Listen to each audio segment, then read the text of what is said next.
Para situarnos un poco en el contexto del desarrollo de las teorías que introduce Foucault respecto al poder, es importante ir a algunos de sus cursos puntualmente, pero también mostrar un tránsito, una cierta ruptura que habría en su mismo pensamiento, llamémoslo así como un punto de inflexión de alguna manera, sin que sea el único, ¿no? Hay varios puntos de inflexión en los desarrollos de Foucault. Ustedes saben que en principio Foucault va a estar ocupado fundamentalmente de mostrar eso que él llama el poder disciplinario. ¿Por qué se interesa Foucault en el poder disciplinario? Porque el poder disciplinario es de alguna manera el que permite mostrar la racionalidad de las sociedades modernas. Sin esa racionalidad de las sociedades modernas no hubiese sido posible producir al individuo que a su vez se iba a insertar en el proceso productivo. Entonces, de alguna manera, esos primeros trabajos de Foucault estaban concentrados en mostrar la emergencia de lo que él denomina el poder disciplinario. Lo va a mostrar básicamente en cursos como el poder psiquiátrico, como los anormales, o en textos como Vigilar y castigar o El nacimiento de la clínica. Fundamentalmente en esos textos y en esos cursos, Foucault muestra cómo es que esa racionalidad del disciplinamiento, del poder disciplinario, es necesaria para poder, a través de un proceso de racionalización, producir un individuo apto para la producción industrial. Lo interesante de ese poder disciplinario en Foucault es que no se trata de un poder, llamémoslo así, de arriba hacia abajo, o sea, no se trata de una analítica del poder desde las esferas de dominio estatal sobre el sujeto, sino más bien de un poder que emerge desde abajo, desde las formas de socialización del sujeto, y se van complementando desde luego con el desarrollo del poder gubernamental. Entonces, por eso es que él se va a ocupar fundamentalmente en esos trabajos, pues básicamente de analizar cómo funciona la cárcel, cómo funciona la escuela, cómo funciona el hospital. Y, en principio, funcionan de manera muy similar. Es una de las conclusiones a las que va a llegar.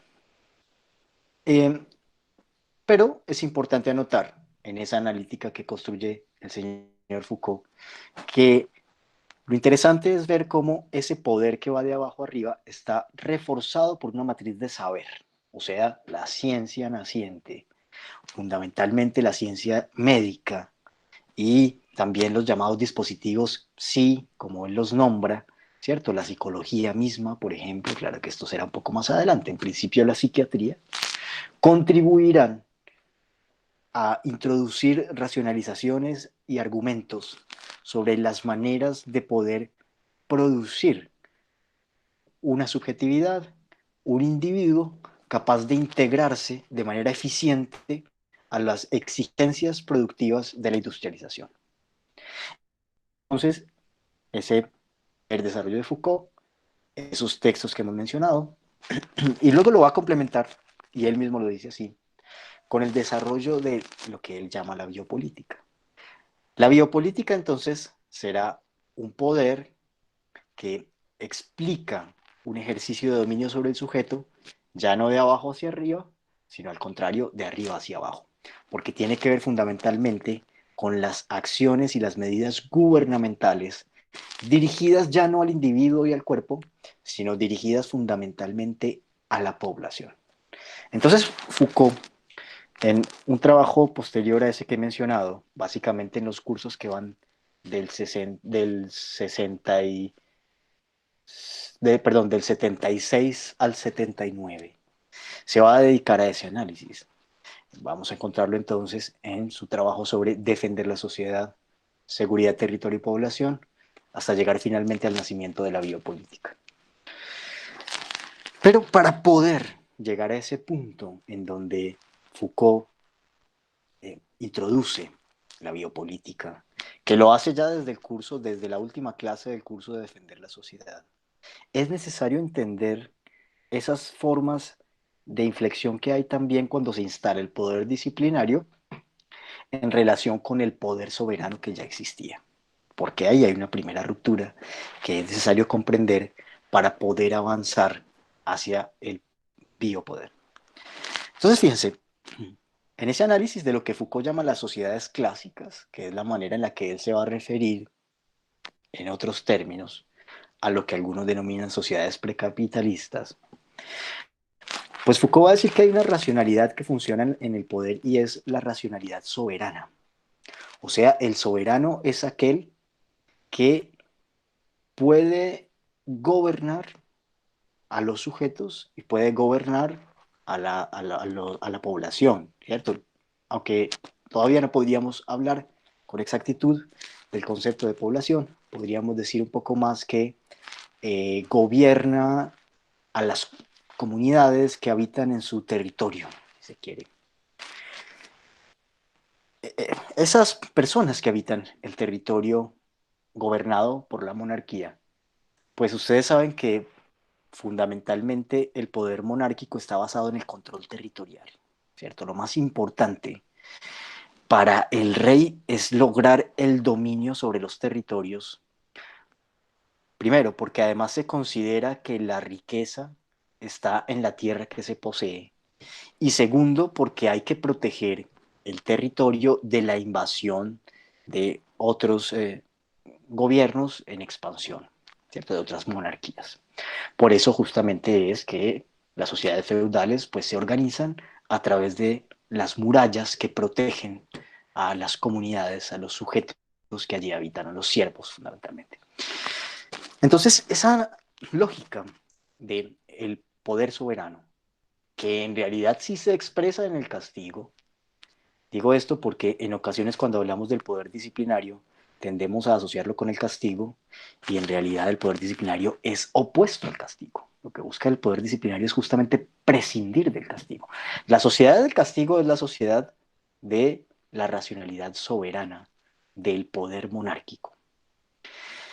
¿Cuál es el principio que orienta la racionalidad del poder soberano? Foucault lo resume así. Dice, el soberano es aquel que tiene la potestad de hacer morir o dejar vivir. Luego entonces, la vida de sus habitantes, la vida de los individuos, depende del criterio del rey, quien tiene potestad de hacer morir o dejarlo vivir. ¿Por qué puede el rey tomar esa decisión?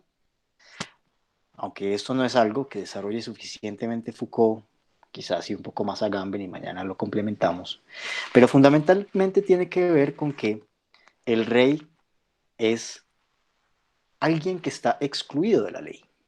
O sea, es algo así como una especie de representante de Dios en la tierra. No en vano, el gobierno de las monarquías era reforzado a través del poder de la iglesia. Entonces, como el rey está excluido de la ley y sin embargo es quien hace la ley, entonces él es el único soberano. Por eso entonces puede tener la potestad de decidir quién vive y quién muere. Eso entonces es importante mencionarlo porque luego veremos que el llamado biopoder que introduce Foucault invierte el principio de la racionalidad soberana. Pero vayamos al paso intermedio, que es el paso de la racionalización producida a través del poder disciplinario. ¿Qué ocurre entonces en el poder disciplinario? Decíamos, hay varios asuntos en juego. Es un asunto de todas formas multicausal, pero podemos mencionar algunos de los problemas que hay en juego. Uno de ellos, es necesario producir un cuerpo capaz de introducirse en la racionalización de la producción industrial. El cuerpo del campesino, que es justamente el cuerpo sobre el cual gobierna el rey, es un cuerpo que no es apto para la producción industrial. Entonces el poder disciplinario se va a encargar fundamentalmente de instalarse a partir de unos dispositivos que garantizan la producción de ese cuerpo apto para la producción industrial. Y no en vano surge la escuela. La escuela será entonces uno de esos dispositivos encargados de desplegar la racionalidad de ese poder disciplinario. Pero han pasado muchas cosas ahí. Ahí ha pasado también que las sociedades feudales se han venido poroseando, se han venido fragmentando, se han venido rompiendo a partir del auge de las ciudades. Veíamos en Malthus la importancia que tienen las ciudades, hablábamos de esa migración campo-ciudad, y es que justamente recuerden que esas primeras ciudades aparecen como polos de intercambio mercantil. Una vez los mercaderes, como clase en ascenso, o la burguesía luego, va a comenzar a tener medios suficientes para distanciarse de las formas que le imponía la monarquía para poder comerciar sus productos. El gran problema tenía que ver, aunque eran varios, pero el gran problema tenía que ver fundamentalmente con transitar de un feudo a otro, porque había un nuevo impuesto, porque había una moneda distinta y porque se hacía entonces muy difícil tener que llevar las mercancías a los distintos poblados. Entonces es así también como comienzan a surgir las primeras ciudades, como una forma de distanciarse de ese poder soberano que somete al mercado y al intercambio comercial a una constante eh, explotación, llamémoslo así, o más bien a una constante tributación sería la palabra exacta. Entonces, las ciudades aparecerán y comenzarán a concentrar a grandes cantidades de población, porque ya no se trata solo del comercio, sino que se trata también de la producción. Entonces, claro, ahí tenemos un problema adicional que implica el surgimiento de una racionalidad que no solamente garantice la producción del individuo capaz de instalarse en la lógica productiva de la naciente industria, sino además que racionalice las formas de circulación del capital en la ciudad. Entonces, la racionalidad disciplinaria también refuerza la forma en la que los encargados de planear y diseñar la ciudad la piensan. ¿Cómo la piensan? Fundamentalmente bajo una lógica de cuadrícula, porque la cuadrícula garantiza el establecimiento de celdas y a través de las celdas el control de los individuos y a través del control de los individuos, pues evidentemente también la posibilidad de observar sus comportamientos. La mirada en Foucault, en las sociedades disciplinarias, va a ser el eje central para lograr garantizar el poder sobre esos cuerpos, sobre esos individuos. Los dispositivos disciplinarios son entonces, como él los define, dispositivos de la mirada.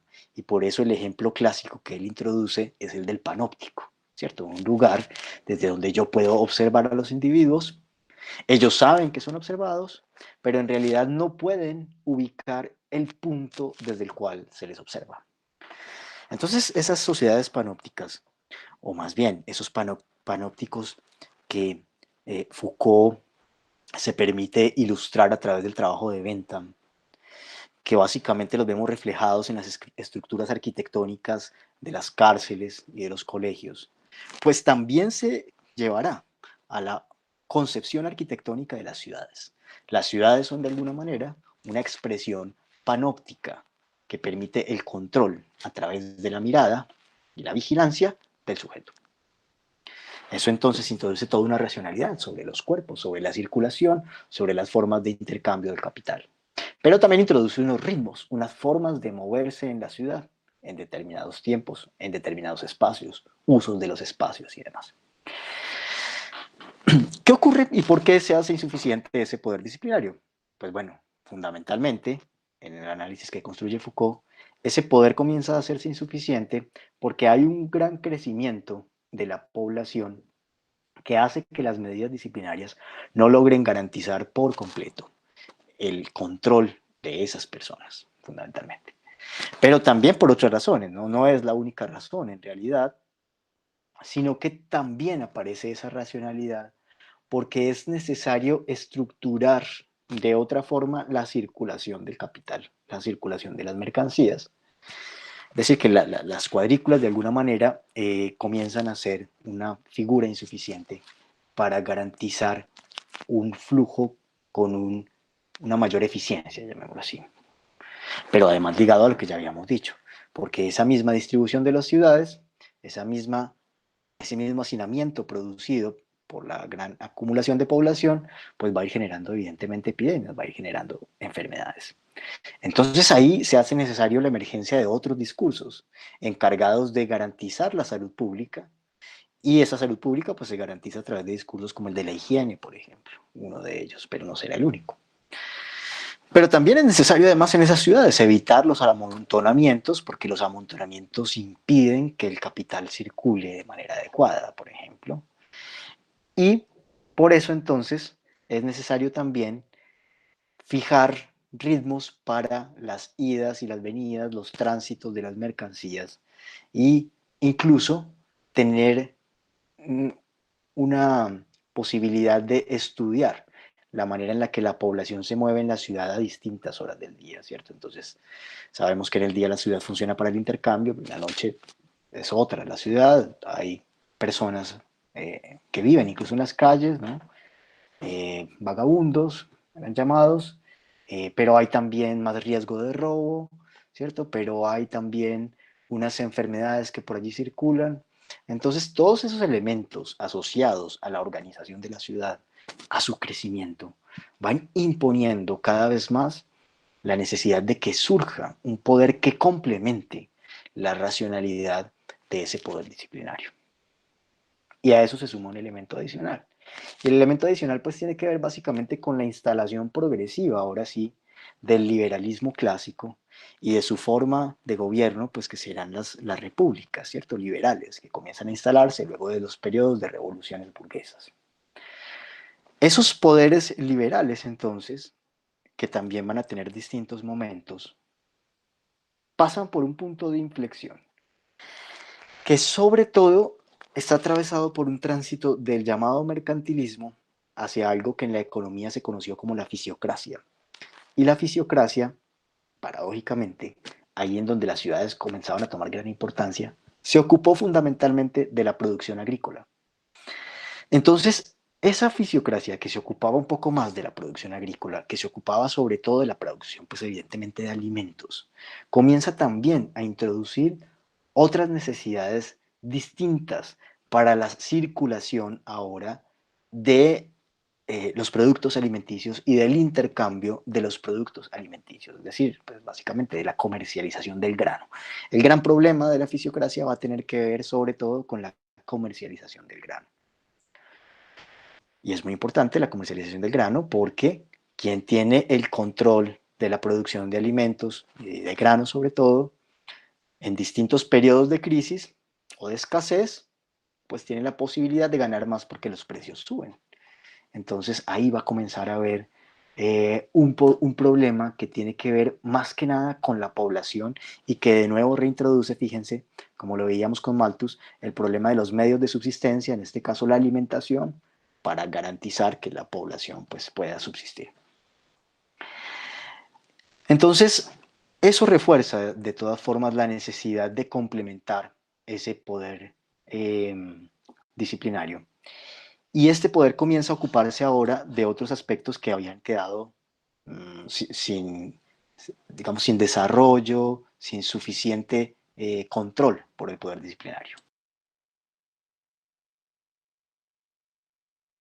¿Cuáles? Por ejemplo, el poder, lo que hablábamos ahora, la regulación de los nacimientos, la posibilidad de mantener cálculos sobre las tasas de nacimiento, sobre las tasas de mortalidad. Entonces, todo eso hace que aparezca un nuevo arte de gobernar. Y a eso lo va a llamar Foucault una nueva racionalidad gubernamental, una nueva gubernamentalidad. ¿Qué ocurre entonces con ese poder fundamentalmente? Y es un poder, dice Foucault, que sobre todo transita desde la racionalidad que estaba más anclada en la política hacia la racionalidad de la economía. Lo interesante de este poder poblacional es que es un poder que está pensado por y desde los economistas. Veíamos ahorita el asunto con el señor Malthus, por ejemplo. Mientras que el poder disciplinario está mucho más pensado bajo la racionalidad política, pero claro, tecnopolítica, o sea, una política ligada a los saberes emergentes de la modernidad. Lo decíamos, al saber médico, al saber psiquiátrico, al saber jurídico.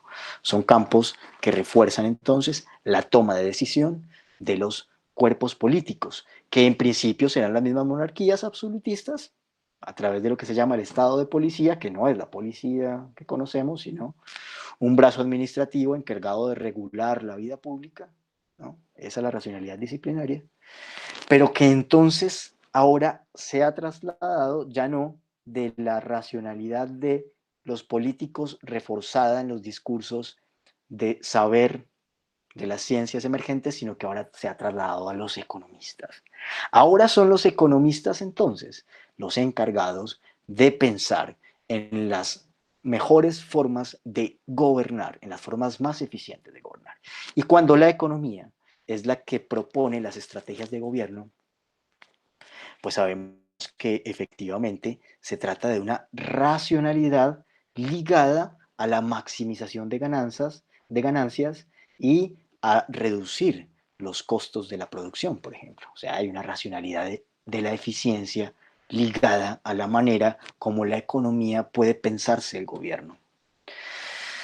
Entonces, esa gran cantidad de asuntos que van surgiendo hacen que la población se presente como una realidad importante a abordar, porque ahora tenemos que pensar el problema de los salarios, tenemos que pensar en el problema del trabajo, de los riesgos del trabajo, del desplazamiento de las poblaciones, del crecimiento poblacional, de las tasas de nacimiento, obviamente del control natal, ¿no? De los asuntos de la higiene pública.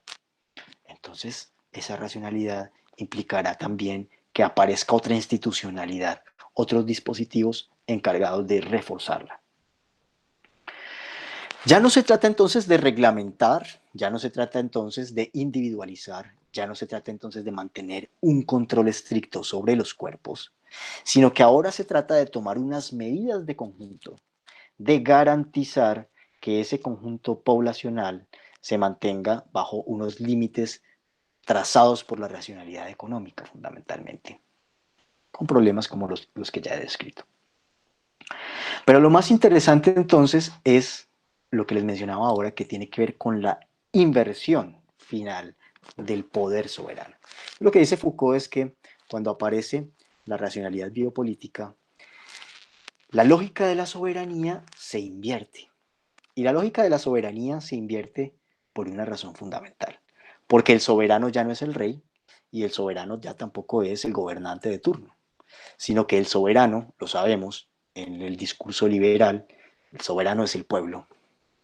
Entonces, como la soberanía ha cambiado de lugar, ahora ya no se trata de hacer morir y dejar vivir, ¿no?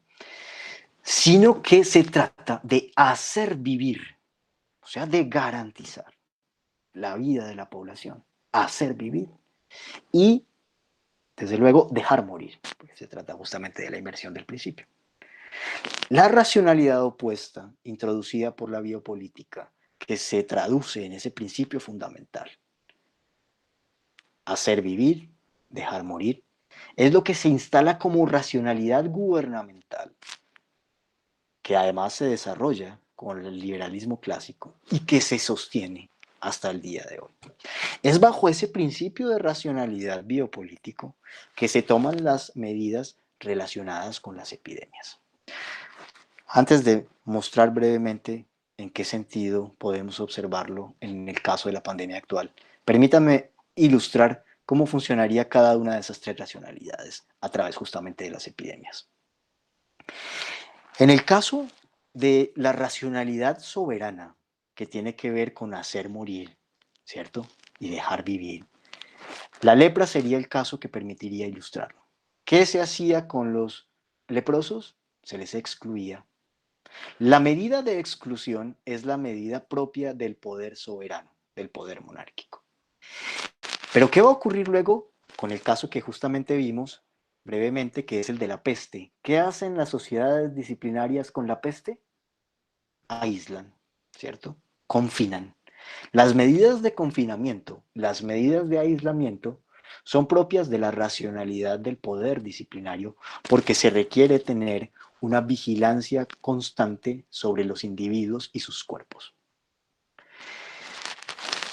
¿Qué hace entonces la racionalidad poblacional en tiempos de epidemia? Dice Foucault, lo que hace con la viruela, simplemente hace cálculos. ¿Qué muestran esos cálculos? ¿Cuántas personas pueden contagiarse? ¿De qué edades? ¿Qué efectos va a tener?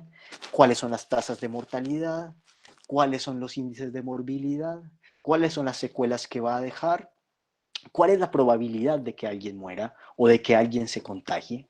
Se trata entonces de un estudio estadístico que ya no se interesa en lo que ocurre con los cuerpos individuales, sino que se interesa con lo que ocurre en el conjunto poblacional. Y es bajo la racionalización de lo que ocurre con el conjunto poblacional que los gobiernos toman medidas para tratar de erradicar el fenómeno, evidentemente a través de campañas médicas, a través de ejercicios de salud pública. Eso es lo que estamos viendo hoy. Claro, reforzado también con un poder disciplinario. En principio, se han tomado unas medidas de aislamiento y confinamiento, que serían medidas del orden disciplinario, que se traducen en una restricción a la movilidad libre de los sujetos y a la interacción humana, ¿cierto? Es decir, lo que llama lo que se ha nombrado más bien en esta pandemia como la necesidad de evitar esas formas de contacto social. Entonces, esa es la racionalidad, ¿no? Pero reforzada con la lógica poblacional. De hecho, las medidas disciplinarias han estado supeditadas a la racionalidad biopolítica, es decir, a la racionalidad del poder poblacional. ¿Por qué? Porque lo que se ha dicho, lo que se ha medido con anticipación son los índices de contagio. Al medir los índices de contagio, yo sé qué proporción de mi población se va a infectar. Sé de esa proporción que se infecta cuántos se van a complicar y van a requerir hospitalización. Y sé de ese porcentaje cuántos van a requerir una hospitalización de cuidados intensivos, o sea, una cama de cuidados intensivos y un respirador artificial. Es en función de ese cálculo que se han tomado las medidas de aislamiento. ¿Qué implica eso? Que lo que se está evitando no es que hayan o no hayan muertos, sino que haya un control posible sobre la cantidad diaria de muertos, de manera que no desborde dos cosas. La primera, la cantidad de camas de UCI que existen para atender a la población que requiere ese tipo de servicio. Y la segunda, o sea, para que no colapse el sistema hospitalario. Y la segunda, para evitar que colapsen los sistemas funerarios. Pero la medida es del orden de la racionalidad biopolítica y en todo sentido mantiene el principio biopolítico de hacer vivir y dejar morir. Es bajo esa misma lógica que cuando comienzan a colapsar, como se ha demostrado que ha ocurrido en todos los casos, cuando comienzan a colapsar los sistemas de salud, es bajo esa lógica que los médicos toman la decisión de ver a quién le dan un respirador y a quién no. Cuando el médico decide de esa forma, está poniendo en escena ese principio racional de hacer vivir y dejar morir. ¿En función de qué se toma la decisión? Básicamente de dos cosas. Primero, esperanza de vida. Y segundo, productividad asociada a la esperanza de vida. Si yo tengo a un paciente de 25 años, profesional, y a un anciano de 65 años, ¿a quién meto a la cama de UCI? Eso no tiene discusión, bajo la racionalidad que estamos mencionando. Pero ojo, ese es el primer principio de la biopolítica, ¿no? Hacer vivir. El segundo es dejar morir, y lo estamos viendo también en casos tan complicados como el de la Amazonía, por ejemplo, como el que ya mencionábamos del Pacífico, o como el de las cárceles. Cuando yo no hago nada para que la población carcelaria no se contagie y no siga aumentando el contagio o no muera a causa del virus, estoy simplemente poniendo en práctica el segundo de los elementos del fundamento de la racionalidad biopolítica. Dejo ahí, ahorita volvemos un poco sobre eso cuando hablemos del neoliberalismo. Recibo sus comentarios.